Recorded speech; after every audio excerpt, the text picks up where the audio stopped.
Depois de mais de 6 anos preso, o ex-governador do Rio, Sérgio Cabral, aguarda o alvará de soltura para cumprir prisão domiciliar. A segunda turma do Supremo Tribunal Federal decidiu ontem à noite revogar o único mandado de prisão preventiva que o mantinha na cadeia.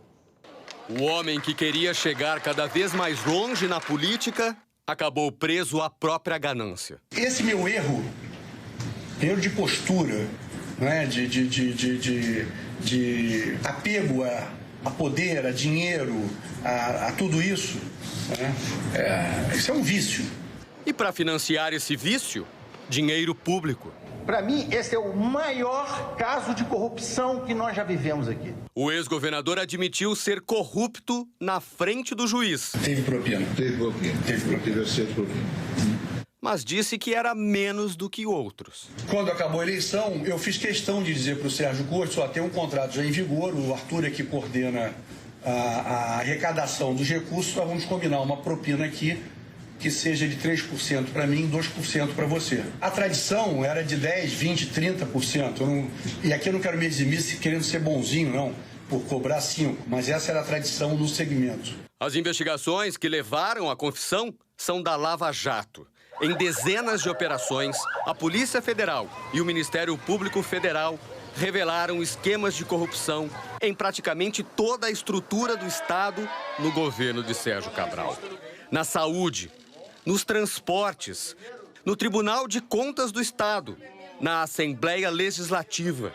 O dinheiro público dos contribuintes do Rio de Janeiro rodou o mundo na mão de doleiros. E pagou o estilo de vida extravagante do ex-governador. Recepções na casa de praia, noites em Paris, festa em Mônaco, joias para então primeira-dama, até com um anel de R$800 mil. Mesmo depois de ser preso, o ex-governador não abriu mão de regalias. Na cadeia, teve sala de cinema, escritório quase privativo e comida tipo gourmet. Isso aqui é do na cantina. O que vende na cantina? Sérgio Cabral é o último preso da Lava Jato em regime fechado.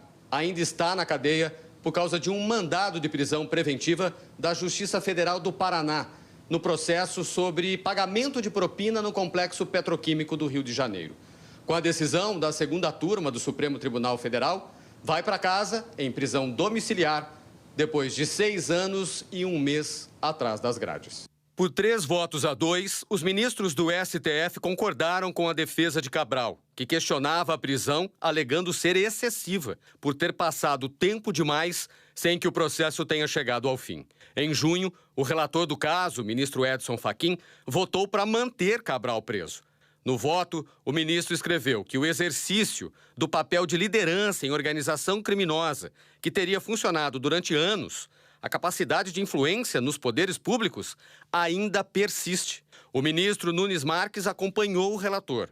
Já os ministros Ricardo Lewandowski e André Mendonça discordaram e votaram pela revogação da prisão preventiva. O desempate veio com o voto do ministro Gilmar Mendes, que também defendeu a soltura. O ministro escreveu que não se está a avaliar o mérito das denúncias oferecidas, nem se realiza juízo de valor sobre a gravidade dos fatos supostamente praticados pelo acusado.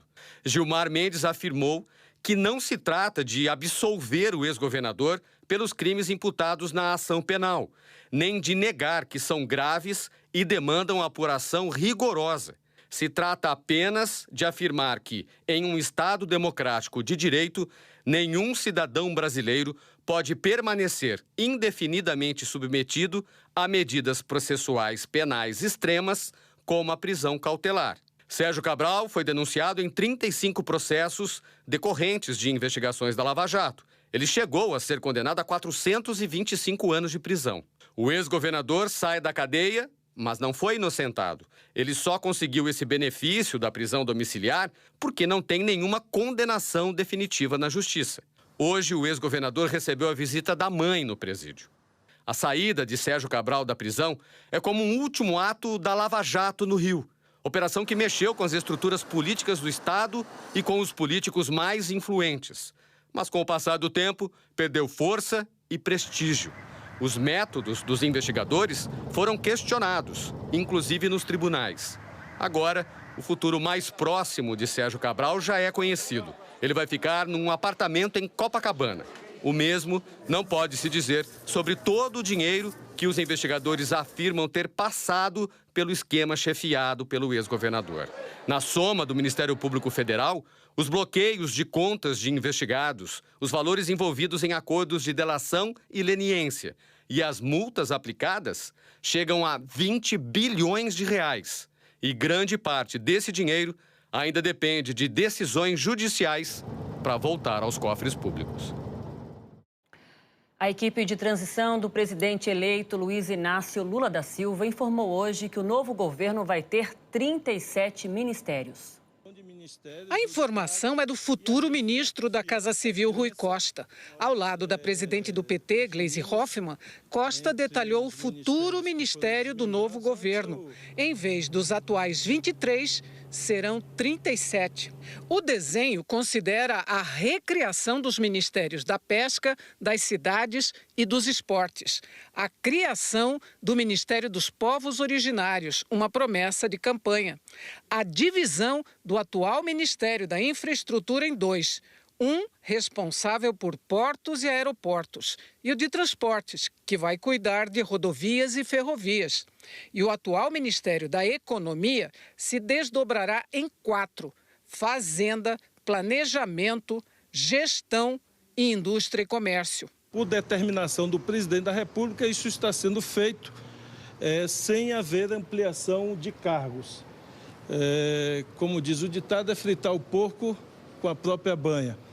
E, portanto, nós vamos buscar melhorar a representatividade através dos ministérios, com o simbolismo dos diversos segmentos que querem se ver representados no governo, sem com isso implicar em aumento do gasto público, mas focando e melhorando a gestão pública. A ideia central é repetir o que a gente está chamando do Lula 2, que seria a estrutura do segundo governo de Lula, que se encerrou em 2010. Segundo integrantes da equipe de transição, o empresário Josué Gomes, presidente da Fiesp, não pôde aceitar o convite de Lula para assumir o Ministério de Indústria e Comércio, porque precisa ficar no comando de suas empresas.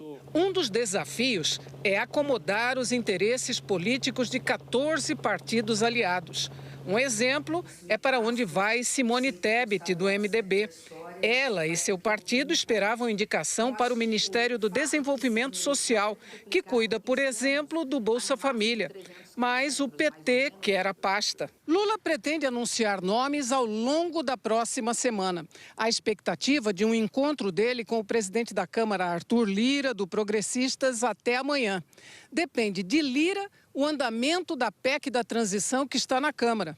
Lula tem dito à sua equipe que não quer misturar negociação da PEC com escolha de ministros. O Senado, em momento nenhum, condicionou a uma negociação de ministérios ou de cargos, e a gente tem a confiança, a crença de que a Câmara fará a mesma coisa.